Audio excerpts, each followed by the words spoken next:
E aí, pessoas que estão assistindo esse vídeo, aqui quem fala é o Brunão e aquele ali é o Pedrão, e nós somos do IFTM Campus Patos de Minas, alunos de lá, e nós viemos falar sobre o romantismo brasileiro.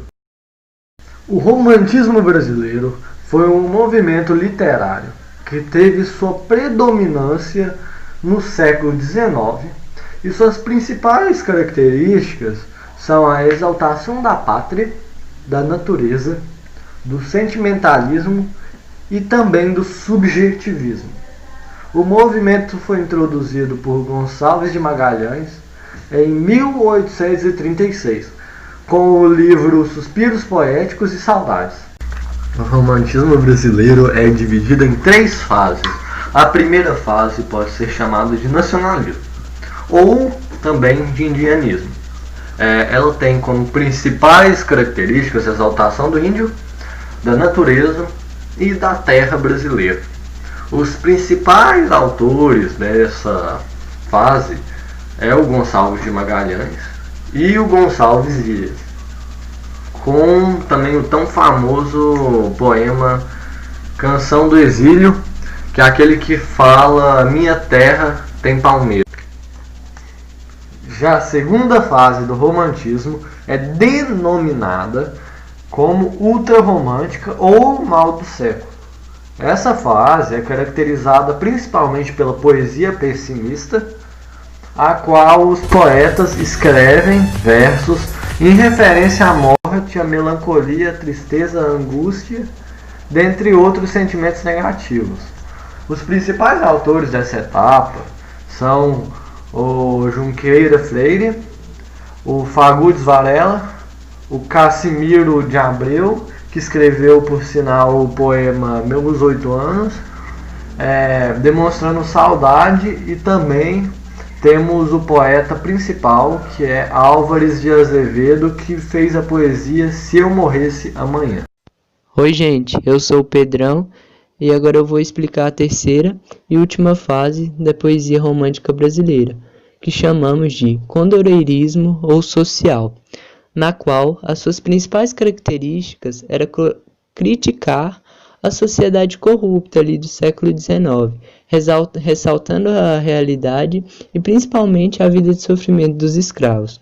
O principal autor dessa fase é Castro Alves, também conhecido como Poeta dos Escravos, tendo como principal obra O Navio Negreiro, a qual denunciava os maus tratos do modelo escravagista e criticava o tráfico negreiro. Essa fase tem influência das ideias francesas também, de liberté, igualité e fraternité presentes na Revolução Francesa. Terminamos as 3 gerações do romantismo, né? Agora vamos falar um pouquinho da prosa. Enquanto a poesia, né, no romantismo era feita em versos, a prosa romântica ela já tinha uma escrita mais livre e contextos narrativos. E nesses contextos narrativos da prosa existe o romance romântico. Bom, quando falamos em romantismo, logo vem em mente a ideia de histórias amorosas, dos desejos, de paixões. Só que os poetas eles tinham esse fervor pela mulher idealizada, pela mulher bela e virtuosa, porém é na prosa romântica que se caracteriza as histórias narrativas de amor. A obra que impulsionou a prosa foi A Moreninha, de Joaquim Manuel de Macedo, em 1844. O primeiro tipo de prosa romântica é similar à geração do nacionalismo indianismo, ou seja, retrata o heroísmo do índio como aquela figura nacional de coragem e retrata suas aventuras e romances.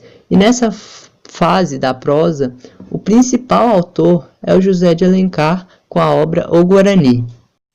O próximo tipo é o romance histórico, que retrata um passado mais recente em relação ao Brasil colonizado. É abordado também nessa fase os bandeirantes, né? E também tem muitas idealizações do índio como algo além na formação do Brasil. O terceiro tipo é o romance regionalista, que retrata mais o contexto de vida e ambiental do interior do Brasil, demonstrando os costumes tradicionais como a sociedade patriarcal, conservadora e até mesmo da mulher reclusa.